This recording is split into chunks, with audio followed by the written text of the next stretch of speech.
എന്താടാ അല്ല അപ്പൂപ്പന് ക്ഷീണം കുറവുണ്ടാ? ക്ഷീണോ? ആർക്ക് ക്ഷീണം? അല്ല അപ്പൂപ്പനിൽ അവിടെ ബോധം കിട്ടു വീണ്. ഏയ് നീ എനിക്ക് ബോധം ഉണ്ടോന്ന് അന്വേഷിക്കാൻ വന്നാണോ എന്നെ ബോധം കെടുത്താൻ വന്നേണോ? അല്ല അപ്പൂപ്പന് ക്ഷീണം കുറവുണ്ടാന്ന് അന്വേഷിക്കാൻ വന്ന്. ചെറുക്കാൻ ഞാൻ നിന്റെ അടുത്ത് പറഞ്ഞു എനിക്കൊരു കുഴപ്പമില്ല. നീ കയറി പോയാത്തോട്ടു. കുഴപ്പമില്ല. ആ ഒരു കുഴപ്പമില്ല. എന്നാ നീ അപ്പൂപ്പനും കൊച്ചുമോനും കൂടി ഇവിടെ കിടന്ന് കാറുന്നേ? സിന്ധു കേൾക്കുന്നു. എന്തുവാ ഇത്? സിന്ധു കേട്ടാ? എടി ഞാൻ ഇച്ചിരി കാറ്റ് കൊള്ളാൻ വേണ്ടി ഇവിടെ വന്ന് നിന്നപ്പോഴേ ഇവ വന്ന് എന്നെ ഒരുമാതിരി കളിയാക്കുന്നു. ആണോടാ? അയ്യോ അച്ഛമ്മ ഞാൻ കളിയാക്കിയൊന്നുമില്ല. അപ്പൂപ്പന്റെ മുഖത്ത് എന്തോ ക്ഷീണം കണക്കാ, അത് ഞാൻ ചോദിച്ചത്.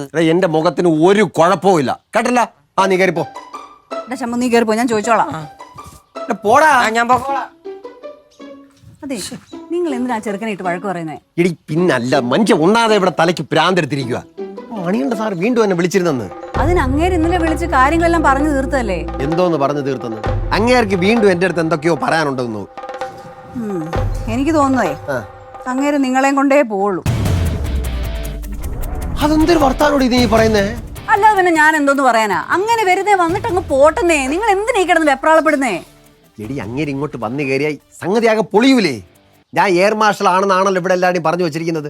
എനിക്ക് ജോലി കൊടി വീശാണെന്ന് എല്ലാവരും അറിയൂലേ, നാട്ടുകാരൊക്കെ അറിയൂലേ. നിങ്ങൾ ഈ പറഞ്ഞ കാര്യം തന്നെ പിന്നെയും പറഞ്ഞുകൊണ്ടിരിക്കുന്നത് എന്തിനാ? മക്കൾ എന്റെ മുഖത്ത് നോക്കി ഇത്രയും കാലം അച്ഛൻ ഞങ്ങളെ പറ്റിക്കായിരുന്നു എന്ന് ചോദിച്ചു കഴിഞ്ഞാൽ എന്തായിരിക്കും എന്റെ അവസ്ഥ? ഞാൻ പിന്നെ ജീവിച്ചിരുന്നിട്ട് വല്ല കാര്യമുണ്ടാ? അതെ, നിങ്ങളിങ്ങനെ ഓരോന്ന് ആലോചിച്ച് വെറുതെ ആരോഗ്യം കളയണോ? എന്തിനാ ഇങ്ങനെ ടെൻഷൻ അടിക്കുന്നേ? ടെൻഷൻ അടി നിനക്ക് പറഞ്ഞ മനസ്സിലാവില്ലല്ലേ? എനിക്ക് മനസ്സിലാവും. പക്ഷെ ഇങ്ങനെ വെപ്രാളം കാണിച്ചിട്ടും ടെൻഷൻ അടിച്ചിട്ടും ഒരു കാര്യമില്ല. അതെ, ഞാൻ പറയുന്നു കേക്ക്. ഇതൊക്കെ മനസ്സിൽ നിന്ന് കളാ. എടാ അത് ആ അലമാരിക്കകത്ത് വെച്ചിട്ടുണ്ട്. എടാ അലമാരിയുടെ വലത്തെ സൈഡില്. അവിടെ പോണ പാൻറ്റൊക്കെ ഇട്ടുണ്ട്. ഹോസ്പിറ്റലിൽ പോവാ. കുഞ്ഞിന് വയ്യല്ലോ. കുഞ്ഞിനെന്തോ പറ്റി? ഒന്നുമില്ലെന്നേ, ചെറിയൊരു പനി. അനി എവനാണോ കൊച്ചിനെ കൊണ്ട് ആശുപത്രി പോണേ? അയ്യോ, ഞാൻ പിങ്കിയെ വിളിച്ചായിരുന്നു. കുഞ്ഞിനെ ഹോസ്പിറ്റലിലോട്ട് കൊണ്ടു ചെന്നാൽ മതി, വൈദ്യരുടെ അടുത്ത് നിന്ന് അവിടെ അങ്ങോട്ട് വന്നോളാന്ന് പറഞ്ഞു. പ്രശ്നങ്ങള്. ഇനി നിങ്ങൾ അത് ഓർത്ത് പറയല്ലേ. നിങ്ങളൊന്ന് അകത്തോട്ട് ഇവിടെ തന്നെ ഇരിക്കണ്ട. എടാ വരുന്നു, വാ. നിസ്സാര കാര്യങ്ങളല്ലേ.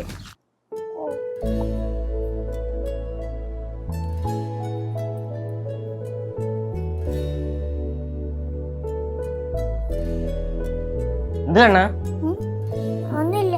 പനിയുണ്ടാ?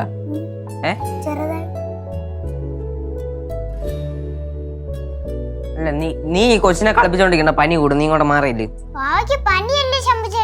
എടാ അത് കുഴുന്നാണ് പറയുന്നത്, നീ മാറ്.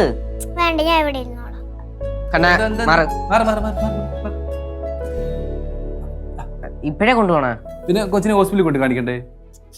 ഞാനും വരട്ടോ? മക്കളുടെ സുമേഷമ്മ നേരത്തെ പറഞ്ഞില്ലേ വരണ്ട, അപ്പൊ മക്കള് വരണ്ട. പ്ലീസ്. എടാ നീ പോയിട്ട് എന്തിനാ? ചിറ്റപ്പ നോക്കിക്കോളും. അല്ല നീ എന്തിനാ വിഷമിക്കുന്നേ? ഞാൻ കുഞ്ഞിന്റെ ചേട്ടല്ലേ. എടാ അപ്പൊ ഞാനും ചേട്ടനല്ലേ, ഞാനും പോണ്ടേ? ഒരു കാര്യം ചെയ്യ്, നീ ഇവനോട് കൂട്ടിരിക്കും. ഞാൻ കൊച്ചിനെ ഹോസ്പിറ്റലിൽ കൊണ്ട് കാണിച്ചു.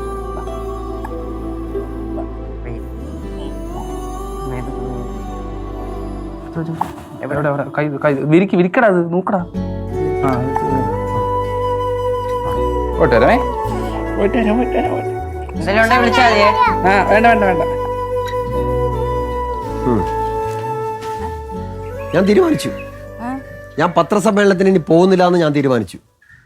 നിങ്ങളല്ലേ പറഞ്ഞ മണികണ്ഠൻ സാറ് സുപ്പീരിയർ ആണ്, ബോസ് ആണ്, അങ്ങേര് പറയുന്നൊന്നും എതിർത്ത് പറയാൻ പാടില്ല. ആ സംഗതി അതൊക്കെ ശരി തന്നെയാണ്. പക്ഷെ ഇനി സാറ് വിളിച്ച നോ എന്ന് പറയാനുള്ള ധൈര്യം എനിക്കുണ്ട്. ആ ധൈര്യം എന്നും ഉണ്ടായാൽ മതി. അയ്യോ ധൈര്യം എനിക്ക് എപ്പോഴും ഉണ്ട്. ഇയാൾ എന്നെ ചോർത്തി കളയാതിരുന്നാ മതി. ആഹാ, ഇപ്പൊ അങ്ങനെയായോ? ഇത് അറിഞ്ഞപ്പോ മുതൽ ഞാനല്ലേ നിങ്ങൾക്ക് ധൈര്യം തന്നോണ്ടിരുന്നേ. ഞാൻ പറയുന്നതിനൊന്നും ഒരു വിലയില്ലല്ലോ.